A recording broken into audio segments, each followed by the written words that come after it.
Assalamualaikum warahmatullahi wabarakatuh. Bismillah, alhamdulillah, wassalatu wassalamu ala rasulillah Sayyidina Muhammad bin Abdillah, la hawla wa la quwwata illa billah. Rabbi arinal haqqa haqqa wariyutiba'ah wa arinal batila baniyabudnajtinabah. Yang saya hormati segenap peserta pendidikan dan ulama, terutama para panitia, Pak Guru Fikor, juga panitia yang lain. Alhamdulillah pagi hari ini saya bisa bersilaturahmi di hadapan Bapak Ibu semuanya dalam rangka pendidikan keulama angkatan 15. Semoga pertemuan kita ini mendapat ridho dan ucapan dari Allah SWT. Dan semoga salawat dan salam tetap terlimpahkan pada junjungan Nabi besar Muhammad SAW yang selalu berharap ridho dan syafaatnya. Para peserta semuanya, alhamdulillah saya juga bersyukur. Kita semua bersyukur, semua diberi kesehatan. Moga-moga selalu sehat semua kita dan para keluarga kita. Di forum yang sangat penting ini, kita berbicara tentang pendidikan keulamaan. Ini adalah sektor strategis masa depan ulama. Ya, saat ini dan sampai masa depan, posisinya sangat strategis. Karena itu perlu ulama, calon-calon ulama ini dipersiapkan untuk menghadapi era-era milenial, era modern yang akan datang. Nah, di sini saya kira sudah banyak masukan yang diterima oleh para peserta semua sampai angkatan ke-15. Nah, saya akan menambahkan, mungkin ya bisa memperkaya lah dari keseluruhan ini. Karena itu saya tidak ingin bicara secara normatif, tetapi saya ingin bicara soal lebih pada empirik ya, bagaimana pengalaman-pengalaman para ulama terdahulu itu menjadi pelajaran bagi kita semua. Jelaslah bahwa para ulama itu menjadi ulama karena memiliki pertama ya kapasitas keilmuan, keagamaan itu dan mesti. Kemudian kedua, memiliki standar moral, dan ini yang begitu terpenting ya, standar moral, dan juga siap mengabdi pada masyarakat, tidak hanya Allah tapi juga pada masyarakat. Karena ulama itu kan warasatul anbiya, jadi tugas Nabi tidak hanya berbakti pada Allah, tapi beliau juga membimbing, menyelamatkan dan mensejahterakan manusia. Nah, itu tugas itu diserahkan pada kita para ulama ini untuk melanjutkannya. Nah, ini para ulama ini punya posisi strategis ya sebagai pembimbing, pembina, pembimbing, pengawas, dan juga pengarah, memberikan irsyad ya, kepada kita. Jadi, itu posisi strategis ulama memberikan irsyad, bimbingan, arahan. Itu karena itu punya bagaimana para ulama sebagai pimpin tertinggi umat itu secara sosial dan spiritual, maka memang punya ini posisi strategis ini sebagai pembina itu. Nah, itu bagaimana prinsip-prinsip dasar dikuasai. Lanjut. Ini sebelumnya ini itu menguasai keagamaan ya, tuntas sudah pasti normatif itu, memiliki kemampuan organisasi yang memadai, mampu menjalin komunikasi dengan ulama dan masyarakat di tingkat daerah. Ya, majelis ulama ini kan tingkat pusat sampai daerah dengan Bapak Ibu semua ini kan. Jadi sebenarnya bentuk wujud dari ketersambungan komunikasi antara majelis ulama pusat, kemudian di daerah, di tingkat provinsi, tingkat kabupaten, sampai tingkat kecamatan. Itu bentuk ketersinambungan, belum nanti kepada jamaah ya, secara umum. Kemudian juga tadi itu memiliki informasi yang memadai tentang keadaan masyarakat di semua tingkatan. Jadi harus tahu betul denyutnya di kondisi masyarakat di sekitarnya. Jadi tidak boleh mengabaikan kondisi di luarnya itu. Nah, kemudian cukup cermat dan tegas dalam mengambil keputusan. Di ulama itu selalu diminta untuk mengambil keputusan, karena itu kan jadi pemimpin umat kan. Selalu umat kan menghadapi banyak masalah, baik masalah pribadi, keluarga, sampai masalah masyarakat. Itu pasti masyarakat mengadunya ke para ulama. Itu harus memberi keputusan yang cermat, cepat, cermat dan tegas gitu. Tidak boleh lambat gitu. Kalau lambat ya mereka terlanjur nasi terlalu jadi bubur, gitu. Harus kecepatan itu, juga kecermatan, jangan sampai keliru. Karena tadi karena nggak punya informasi jadi keliru. Ya juga harus tegas, berani mengambil tegas itu ya pasti ada risikonya. Jadi ulama harus berani ambil risiko, kalau nggak mau jadi ambil risiko jangan jadi ulama. Nabi-nabi dulu itu ada yang diusir, ada yang dipukuli, sampai ada yang dibunuh gara-gara ketegasannya itu. Karena tegas dan kebenaran ya. Kulil haq walau kana murran. Nah, itu saya kira prinsip-prinsip dasar seperti itu memang perlu dikuasai. Nah, saya ingin bercerita kenapa ini penting ya. Ulama secara sosial itu, kalau secara fikih kemampuan istinbat itu jelas, kemampuan mengkiaskan satu hukum dengan hukum yang lain itu sudah jelas, mengambil istinbat dari Quran dan Sunnah, juga dari Qutbul Mutabaroh itu sudah pasti. Nah, pengambilan keputusan ini yang itu kemampuan dasar, tapi kemampuan operasionalnya kadang-kadang tidak pas, kadang-kadang butuh pengalaman, butuh jam terbang tersendiri. Jadi tidak semua orang yang ngerti hukum itu bisa menerapkan di dalam kenyataan secara operasional dengan baik, dengan cepat tadi itu. Ya, ini ada contoh menarik ya, bagaimana, kenapa tadi saya di dalam pembukaan berdoa, Rabbi arinal haqqo warina tiba'ah. Ya Allah, tunjukkan pada kami kebenaran itu dan berilah kami kemampuan untuk mengikuti kebenaran. Dan kemudian doa selanjutnya adalah Ba'arinah batilah, dan tunjukkan pada kami kebatilan sebagai kebatilan. Dan jauhkanlah kami, berilah kami kemampuan menjauhi kebatilan. Ini doa yang sangat penting untuk sekarang ini. Karena apa? Sekarang ini al-farqu baina haq wal batil udah gak jelas, Pak. Jadi talbisul haqqa bil batil wa talbisul batila bil haqq. Jadi campur aduk antara hak dengan batil ya sekarang ini, apalagi dibantu dengan ada medsos, itu kebatilan, percampuran kebatilan dan kemungkaran itu jadi luar biasa dan itu menjadi makanan kita seharian. Nah, kalau kita tidak bisa membedakan bainal haq wal batil itu ya kita menjadi penyebar fitnah, pemakan fitnah. Itu yang paling berat, karena susah informasi itu kita bedakan mana yang benar dan mana yang salah.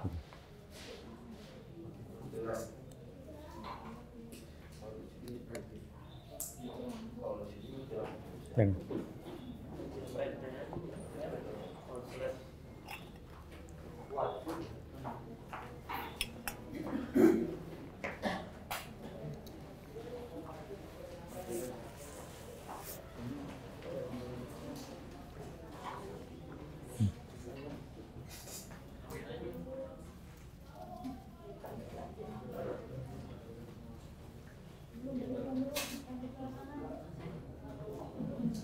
sudah di ini.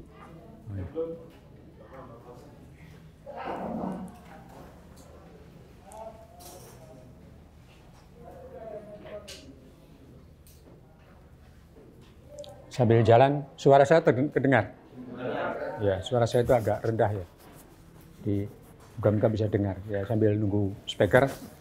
Jadi tadi itu ya, percampuran antara hak dan batil menjadi sangat lumrah sekarang ini. Dan itu hal yang paling berat yang sedang kita hadapi. Jadi semakin banyak informasi kita bukan semakin pinter, Pak. Justru semakin bingung. Semakin semrawut kita. Karena apa? Kemampuan kita mengkonstruksi informasi itu tidak sebanding dengan kedewasaan kita dalam berpikir. Kedewasaan kita dalam bersikap. Jadi kita itu tiap hari ditimbun oleh informasi. Dan informasi itu memaksa digerojok ke kita sehingga kita tidak mampu menyaring. Ya, ini kita punya kemampuan tersendiri untuk menyaring informasi itu. Apalagi itu kita kenal bahwa di sini ada yang disebutkan Sayyidina Ali bahwa banyak yang kalimatul haq yuridu bihal batil. Jadi sesuatu yang benar tapi dalam rangka kejahatan, keburukan. Ya, waktu itu Sayyidina Ali mensinyalir ketika terjadi konflik antara umat Islam pada zaman sahabat pasca Nabi itu, ada orang mengatakan bahwa kita harus kembali kepada Quran dan hadis. La hukma ilallah. Itu kan benar itu. Ya hukum yang punya Allah dan kita penuh dengan Quran dan hadis. Tapi Sayyidina Ali ini adalah kalimatul haq yuridu bihal batil. Dan kurang haknya apa untuk kembali Quran? Kita harus pegang Quran dan hadis. Tapi Sayyidina Ali mengindikasikan bahwa ini dalam rangka kejahatan, untuk kebatilan. Dan sejenis itu banyak sekali. Makanya tadi doa kita ada Rabbi arinal haqqo haqqo warzuqna tiba'ah warinal batil warzuqna tinabah. Itu doa benar, Pak. Karena sekarang ini banyak isu-isu yang sebenarnya hak, tapi itu sebenarnya isinya batil gitu. Nanti akan kita tunjukkan. Itu banyak sekali. Makanya dulu nenek moyang kita itu ada istilah yang sangat bagus sekali untuk mengidentifikasi Belanda.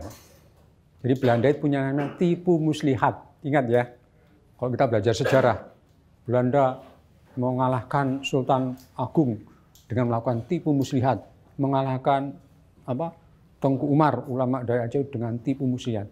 Itu sebenarnya bahasa ini ya kalimatul haq yuridu bihal batil itu. Makanya namanya tipu muslihat, tipu tapi dilakukan dengan cara baik gitu. Muslihat kan baik ya itu. Itu hebatnya orang Indonesia waktu itu mengidentifikasi Belanda itu tipu muslihat gitu. Nah, ada dongeng begini. Mula penjajahan Belanda ke Indonesia kan dari Banten itu, tahun 1600-an itu. Dari Banten. Begitu armada Belanda datang ke situ, ya datang dibiarkan aja wong dia berdagang. Berdagang ya jual beli boleh gitu. Kemudian datang berikutnya Belanda sudah minta diberi sebidang tanah untuk membangun kongsi perdagangan. Dan tempat nyimpan peralatan termasuk senjata lah gitu. Pedagang dulu harus bawa senjata. Kenapa menghadapi perampok, menghadapi bajak laut itu ya senjata tentara. Itu minta sebidang tanah di Banten ke Sultan Banten. Para ulama berkumpul mengatakan bahwa tidak boleh. Ini ada orang kafir masuk ke negeri Muslim, itu nggak boleh minta tanah. Kemudian ya Belanda ngalah, ya pergi lagi pulang kampung ke Belanda. Ada misi lagi ke sini. Ya misi itu datang lagi ke raja Sultan Sami minta diberi tanah nggak banyak-banyak. Waktu datang itu apa? Sultan duduk di kerajaan, di singgasana, di karpet gitu, bawahnya.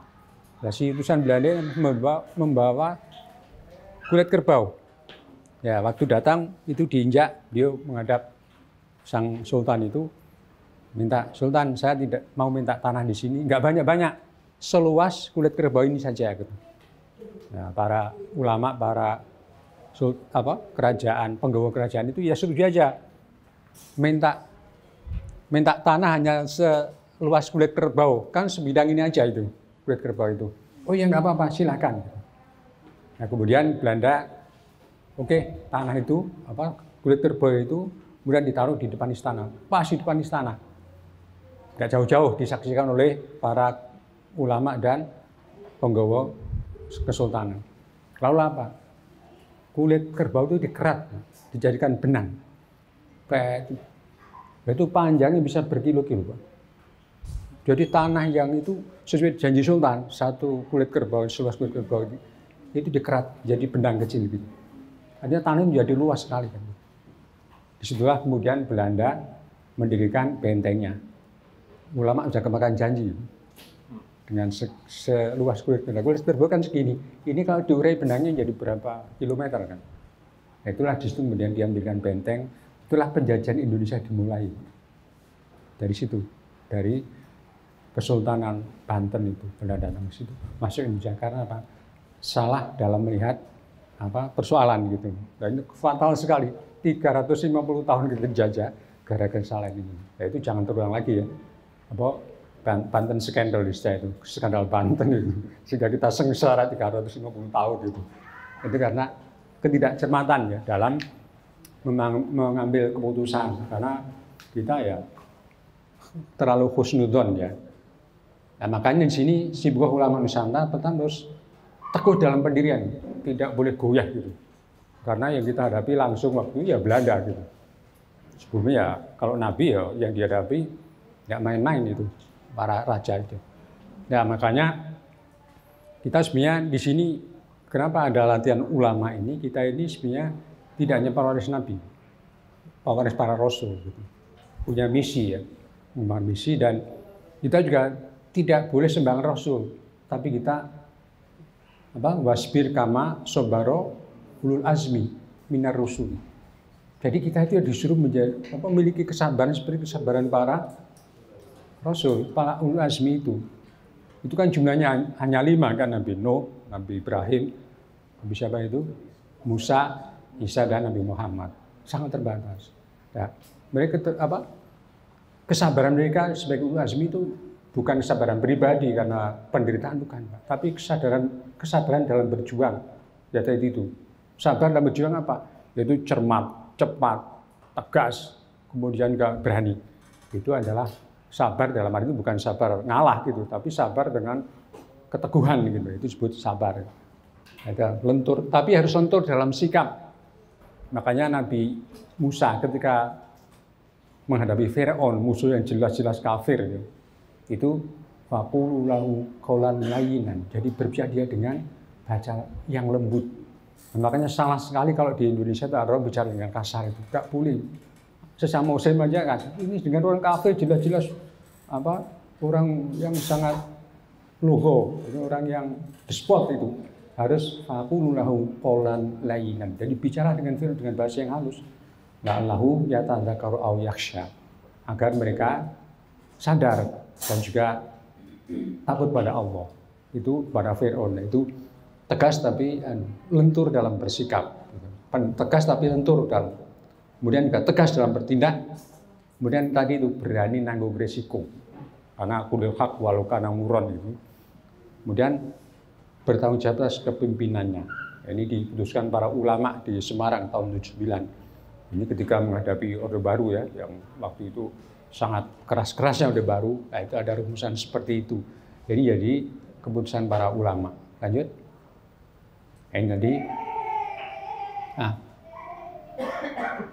Kenapa ulama kita harus bersikap? Jadi kita itu harus bersikap karena kita ini hidup menghadapi tantangan yang dengan landasan yang ada, maka ulama siap menghadapi tantangan ini. Kalau sudah punya sibuk karakter yang kuat tadi, diharapkan para ulama bisa menghadapi ketegangan antar agama. Sampai sekarang kan masih ada ketegangan itu. Apalagi sekarang ini ya, antara kelompok Islamis dengan kelompok sekuler. Itu lagi tegang-tegangnya itu. Sekarang ini ada kelompok yang menghendaki Indonesia kembali jadi negara Islam, satu lagi mau jadi negara sekuler. Agama tidak boleh campur apapun dalam bentuk dalam bidang di dalam ranah publik. Agama itu urusan pribadi, hanya untuk sembahyang saja agama. Tidak boleh ada pendidikan agama, boleh ada politik agama, nggak boleh. Nah, yang satu sisi menghendaki bahwa agama harus diformalkan, semua keputusan berdasarkan agama. Nah ini ketegangan itu terjadi antara agama, antara ideologi tadi itu, antara agama juga begitu. Sekarang udah muncul agama-agama baru, ada agama Bahai masuk, nanti agama Yahudi masuk. Nah, itu nanti juga akan menimbulkan ketegangan. Dengan agama yang ada sudah sering ketegangan, apalagi di Bogor ini ya. Ada peristiwa Gereja Yasmin, ada peristiwa Ahmadiyah di Parung gitu. Nah, ini itu akan kita hadapi dan itu sudah terjadi dan kita harus dewasa menghadapi itu. Apa sebenarnya yang terjadi dengan konflik-konflik itu. Nah, itu nanti kita lihat di belakangnya itu. Kemudian benturan ideologi ya, tadi itu ada kelompok Islam radikal, ada kelompok komunis, ada kelompok liberal. Itu sekarang bertarung. Karena apa? Indonesia sekarang kan jadi negara yang liberal. Jadi semuanya boleh bertarung. Nah itu juga kalau kita nggak hati-hati ulamanya, kita menjadi kayak ajang pertarungan seperti di Lebanon zaman dulu gitu. Itu kan semua agama dibolehkan, semua aliran dibolehkan, ya maka ya bertarung. Nah ini kemudian dapatkan bungkus yang baru namanya pluralisme, Pak. Jadi pluralisme itu untuk mewadahi aneka ragam ini. Nah, sebenarnya di Indonesia itu nggak kenal pluralisme, Pak. Yang mengenal itu namanya Bhinneka Tunggal Ika. Sama nggak pluralisme dengan Bhinneka Tunggal Ika? Beda, Pak. Jadi kalau pluralisme itu pokoknya perbedaan semua diwadahi. Ibaratnya kebun binatang, Pak. Macan, kambing, keledai, kemudian kijang, wayam, burung jadi satu. Itu namanya pluralisme. Dan itu kalau dibiarkan, ayamnya habis itu. Nanti lama kambingnya juga habis. nanti harimau juga habis, nanti tinggal hanya singa saja, sendirian hanya singa aja gitu. Itu namanya pluralisme. Perbedaan dikelola atau dipertahankan, perbedaan yang macam disatukan. Lah kalau Bhinneka Tunggal Ika tidak, macam-macam disatukan, tapi punya satu tujuan, punya satu prinsip. Prinsipnya apa? Yaitu semua harus berketuhanan. Kalau dalam Pancasila itu, Bhinneka Tunggal Ika kan macam-macam. Orang agamanya boleh beda-beda, tetapi satu tujuannya, yaitu mencapai kebenaran ilahi sesuai dengan tema masing-masing.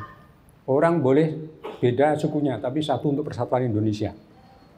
Harus semua persatuan. Kalau ada orang bersatu tapi tidak menjadi persatuan Indonesia, itu boleh disingkirkan. Contohnya apa? Ya PKI gitu loh. Kemudian pemberontak DI gitu. Itu udah anti persatuan, ya harus disingkirkan dari keekaan ini. Karena dia mengingkari keekaan, maka kebinekaan itu tidak boleh diadakan. Karena dia akan membahayakan kebinekaan yang lain. Gitu. Itu bedanya pluralisme dengan Bhinneka Tunggal Ika. Kalau pluralisme itu perbedaan tanpa ada ikatan penyatunya. Sehingga yang menang ya menang, yang kalah ya kalah. Kayak di Indonesia ini kan, semua dikuasai satu ekonomi ya. Kemarin Pak Herno sudah cerita bagaimana seluruh ekonomi dikuasai kelompok tertentu, agama tertentu. Sementara kita yang mayoritas nggak berkuasa apa-apa, misalnya begitu. Itulah hasil dari pluralisme. Kalau Bhinneka Tunggal Ika tidak, ya saling melindungi gitu, saling berbagi. Nah itu konsep kita di Islam seperti itu. Makanya ini harus hati-hati bicara pluralisme ya. Kita sebenarnya punya konsep yang dahsyat namanya Bhinneka Tunggal Ika. Nah itu kita tinggalkan lalu kita pinjam konsepnya orang lain. Kita bukan anti pluralisme tapi konsep itu berbeda gitu dengan Bhinneka Tunggal Ika. Nah, Bhinneka Tunggal Ika sudah kita tetapkan sejak pasca kemerdekaan, kita tetapkan bahwa kita ini Bhinneka Tunggal Ika. Berbeda tapi ada faktor penyatunya, yaitu penyatunya ada disatukan oleh ketuhanan, disatukan oleh faktor kemanusiaan, disatukan oleh faktor keadilan. Nah itu yang menyatukan di situ, diikat oleh itu. Nah sehingga berbagai macam ini bisa kita wadahi di Republik Indonesia ini dengan wadah tadi itu kebinekaan, bukan pluralitas. Kalau pluralitas itu orang boleh beda tapi silahkan bertarung, silahkan bersaing dengan bebas. Yang kalah memang sudah takdirnya kalah. Gitu. Jadi nggak perlu kita tolong. Jadi menurut mereka itu nolong orang miskin, membantu orang miskin itu sia-sia, pemborosan. Misalnya sama pedagang muslim, ya pedagang kelasnya paling ratusan juta, lalu kita kasih dana, kemudian Anda paling gagal itu, maka sia-sia orang ini nggak perlu nyebut gawe lah, sama mendapat bansos saja udah cukup gitu. Nah, yang besar biar besar gitu. Nah itu tidak ada solidaritas di dalam itu. Nah, itu harus kita lihat, teliti. Jadi ulama harus teliti melihat itu. Tidak boleh sumbu pendek juga tidak boleh abai. Gitu. Tapi harus melihat kondisi yang ada di masyarakat. Lanjut. Ini tadi sebenarnya mengulang aja itu. Memiliki pengetahuan yang agama yang kuat, kepemilikan. Nah, ini sebenarnya bagaimana kita menghadapi situasi di dunia yang plural seperti Indonesia. Jadi kita ini bicara ulama Indonesia, bukan ulama yang lain ya. Itu kita dalam menerapkan aturan hukum Islam itu tidak boleh saklek ya. Lihat sikon, bukan berarti kita tidak menghormati Islam atau pura-pura berislam, tidak. Jadi agar ulama berpegang tegas pada prinsip dan sekaligus lentur dalam menghadapi masalah, ada beberapa level kebijakan. Jadi pertama itu ada namanya fikul ahkam, normatif ketat dan meningkat ke dalam. Jadi kalau kita di pesantren di lingkungan terbatas itu harus menerapkan fikul ahkam itu secara ketat. Pokoknya kalau namanya haram ya haram gitu, nggak boleh ditawar. Ini namanya fikul ahkam. Karena ini di dalam lingkungan sendiri harus ketat betul gitu. Tetapi begitu kita masuk pada fikul dakwah, langkah untuk menarik pihak lain itu kita longgar lagi, kita perlonggar. Yaitu fikih dakwah itu dipakai para wali. Para wali dulu kalau berdakwah kan tidak pernah mengislamkan orang secara langsung. Beliau tidak pernah mengislamkan orang dewasa. Jadi jangkanya panjang. Yang Islam itu anaknya. Kemudian ketika anaknya setelah Biasanya tidak dia sampai disyahadatkan formal, enggak. Diajak main, kemudian setiap main itu kenapa sang wali selalu menang. Terus dia kalau main, makanya kalau mau main itu baca bismillah gitu. Itu nanti kamu kalau main menangan gitu. Terus baca, diajari gimana bismillah itu. Bismillahirrahmanirrahim. Bismillahnya nggak bisa apa saya namanya anak ya Bismillahirrahmanirrahim. Gitu. Bismillahirrahmanirrahim gitu. Nah, kalau diucapkan dengan tulus itu ya apa? Didengar oleh Allah benar gitu. Makanya mainnya menang gitu. Terus habis itu diajari pelan-pelan gitu. Terus anak itu juga kalau kamu mau apa? Jadi orang pintar, itu harus suka menolong orang misalnya. Harus bakti pada orang tua dan sebagainya. Pelan-pelan gitu. Nah ini lama-lama anak ini jadi punya karakter yang baik. Kok dulunya nggak hormat pada orang tua menjadi hormat, dulunya tidak khidmah pada tetangga khidmah gitu. Itu cara mendidik begitu. Nah disitulah kemudian orang tua atau tetangganya merasakan bahwa anak ini kenapa kok ada perubahan, kok jadi anak yang baik, taat, soleh.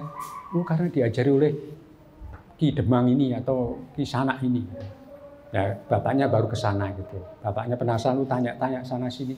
Nah, barulah dia diajari agama itu.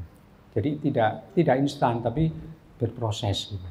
Jadi bapaknya belajar Islam dia tertarik dan setelah masuk Islam juga tidak harus langsung disunat gitu ya. Kemudian disuruh sembahyang enggak, dibiarkan aja gitu. Nah, nanti setelah masuk Islam dia lama-lama diajari bagaimana cara sholat gitu. Nah, cara sholat harus suci. Lah suci harus suci dulu. Dan untuk suci ya bagi lagi harus sunat dulu biar sucinya mutlak. Gitu. Jadi sunat itu belakangan, Pak. Jadi kalau sekarang kan orang langsung masuk Islam langsung syahadat, kemudian suruh sholat, disunat lalu sholat gitu. Itu terlalu instan itu. Nah kalau dulu dikasih proses tahapnya lama gitu ya. Nah, itu Islam seperti itu. Itu figur dakwah seperti itu. Nah ini ada fikih yang lebih longgar, itu fikih siasi, fikih politik. Nah, makanya kita di sini kenapa kita ini Islam menerima Pancasila itu figur siasi, figur politik ya. Kita ya namanya orang Islam ya wajib lah menegakkan syariat Islam di mana saja itu wajib hukumnya. Nah, tetapi bagaimana mewujudkan itu kan tidak harus serta-merta dalam bentuk formal. Makanya figur siasi kita nggak apa-apa bentuknya tidak negara Islam, tapi nanti substansinya itu syariat Islam.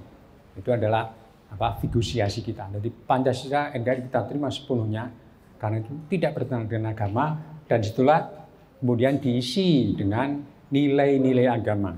Nah, makanya Indonesia itu menjadi walaupun negara dasarnya Pancasila tapi isinya adalah Islam. Isinya adalah ajaran-ajaran syariat. Jadi kita tidak boleh ragu ya terhadap isi daripada negara kita ini. Makanya itu diterima oleh para ulama. Jadi ulama kita nggak sembarangan, Pak. Karena beliau itulah yang dulu merumuskan dasar negara kita ini, yang merumuskan itu para ulama. Ada Kiai Hasyim Asy'ari, kemudian ada Ahmad Dahlan, ada siapa itu di ini ada PUI itu Kiai Halim dari Majalengka dan lain-lain. Ada Kiai Sanusi itu yang merumuskan Pancasila itu. Dan Gus Salim dan sebagainya itu ngambil dari situ. Jadi Islam itu diperes, dicari inti sarinya lalu dijadikan hukum bersama namanya dasar undang-undang dasar negara itu Pancasila dan turunnya UUD 45 itu adalah inti sari dari syariat Islam gitu. Jadi inti sarinya yang dimasukkan ke dalam negara bukan wadah format, bukan kulitnya, bukan darah dagingnya, tapi inti sarinya itu yang dimasukkan. Maka nama inti sari masuk itu pengaruhnya luar biasa.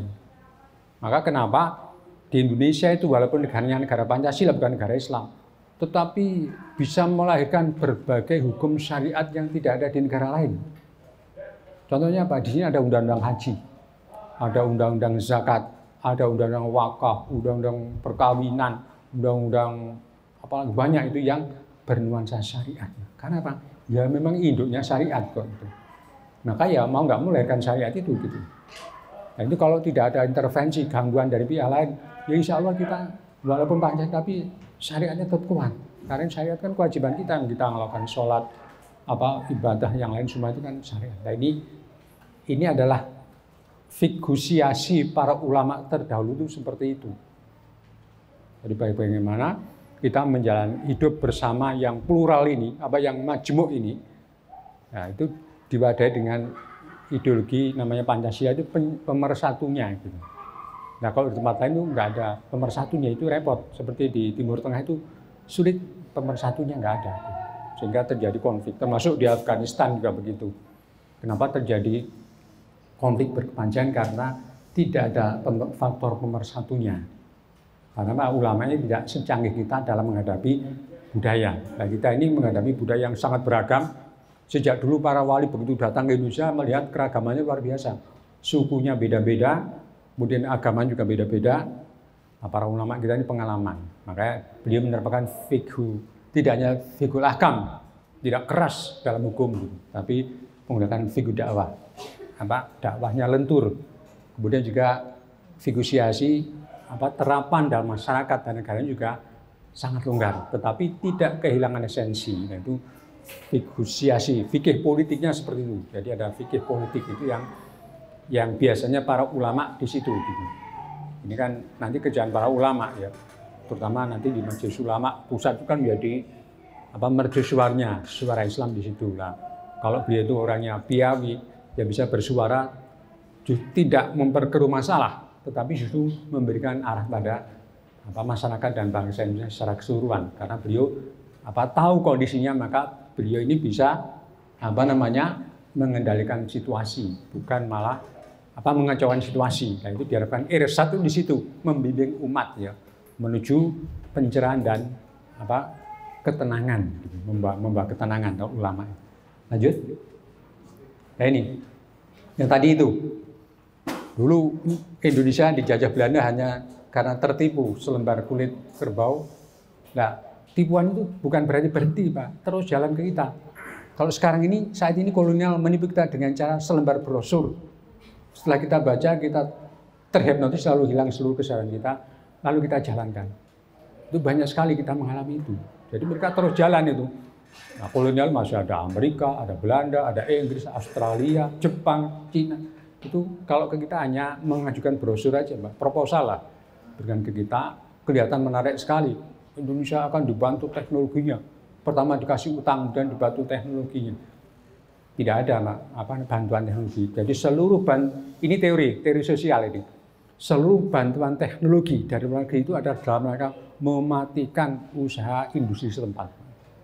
Itu dalil, Mbak, ya, bukan informasi. Seluruh bantuan teknologi dari luar negeri ke dalam sebuah negeri itu dalam rangka mematikan kebangkitan usaha industri nasional. Top kan itu. Ini dalil, Mbak, itu. Contohnya apa? Toyota itu masuk Indonesia tahun berapa? Tahun 60 udah masuk Indonesia dalam rangka alih teknologi. Apa sekarang Indonesia bisa bikin kayak Toyota gitu? Toyota tetap bertengger gitu. Malah yang lain masuk kan, kemudian Mitsubishi masuk. Kemudian yang mobil Eropa jadul udah masuk. Hanya kita kemasukan Korea gitu. Dan mana teknologi Indonesia? Nah kita dulu pernah bikin macam-macam ya. Ya sebenarnya arahnya itu kan Kijang dulu kan. Toyota itu jadikan Kijang. Setelah Kijang jadi mobil mereknya Kijang Indonesia. Tapi sekarang Kijang udah habis itu.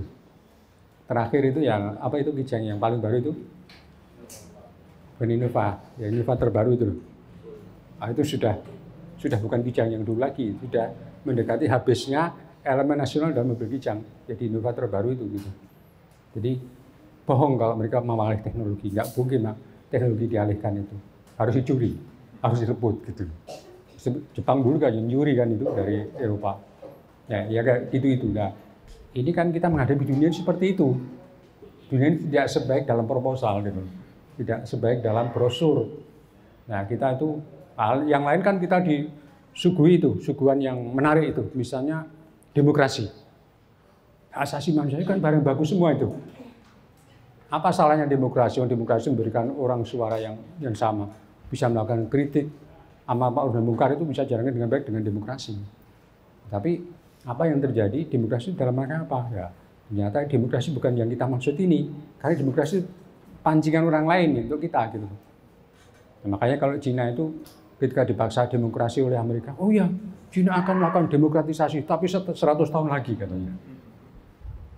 Cina akan melakukan penghormatan pada berorganisasi, hak untuk berkumpul dan berorganisasi. Oh iya, akan kita lakukan hak itu. tunggu 100 tahun lagi gitu.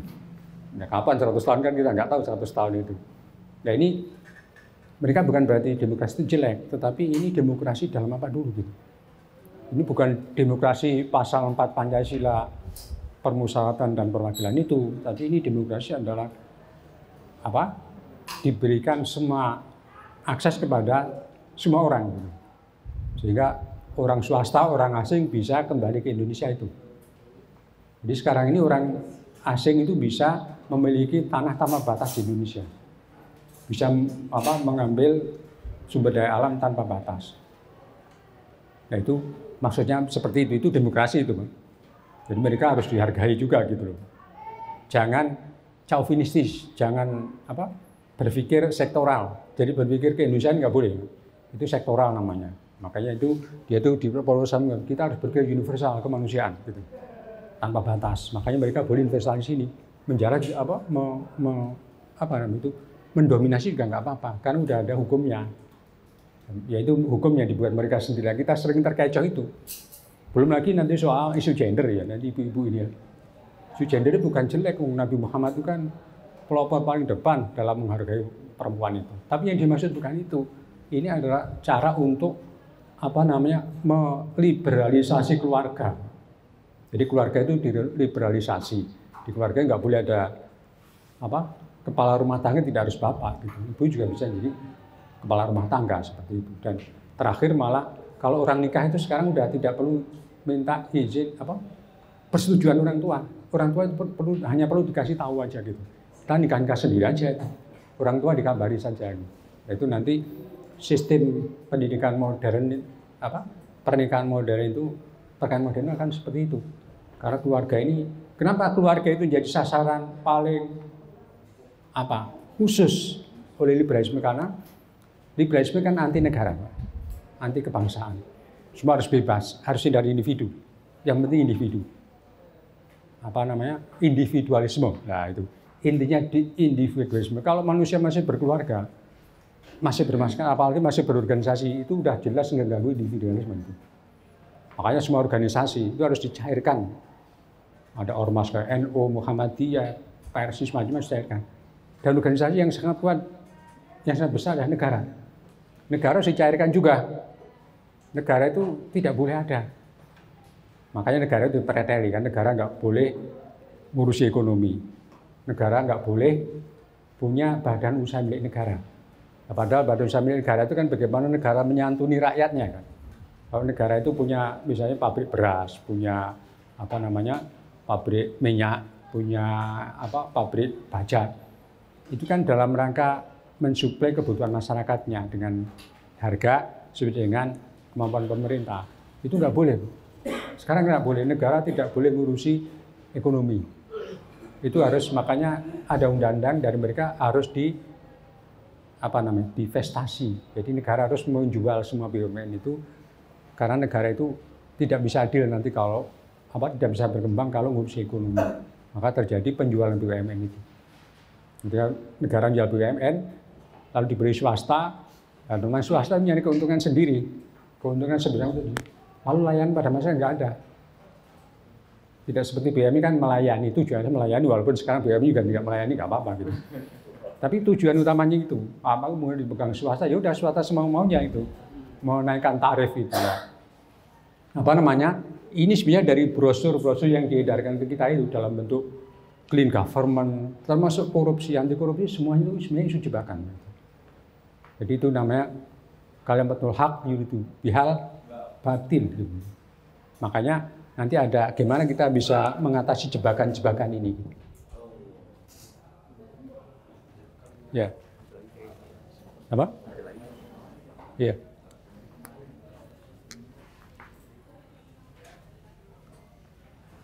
Wah, ini kita nggak punya panduan nih. Sebenarnya ada di slide ini ada panduan sehingga memudahkan saya untuk bicara beruntut. Kalau ngomongan nggak runtut nanti. Dan juga nanti peserta makin ngantuk kalau suaranya kurang keras. Jadi saya kira itulah bagaimana kita harus betul-betul hati-hati dalam situasi sekarang ini menjadi seorang agamawan, pimpinan juga agama Islam itu tidak mudah. Karena kita kebatilan itu tampil begitu mempesona gitu. Tampil begitu haknya gitu. Itu yang merepotkan kita. Apalagi sekarang udah ada teori itu kan, teori post-truth ya. Kenal ya? Post-truth itu. Jadi dibalik kebenaran gitu. Jadi apa namanya kebohongan yang diolah, digoreng, kemudian dikonstruksi sehingga jadi kebenaran. Jadi kebenaran yang dikonstruksi gitu. Nah, ini kan berbahaya itu. Nah, Quran sudah mensinyalir, mengingatkan kita hati-hati dengan namanya post-truth itu.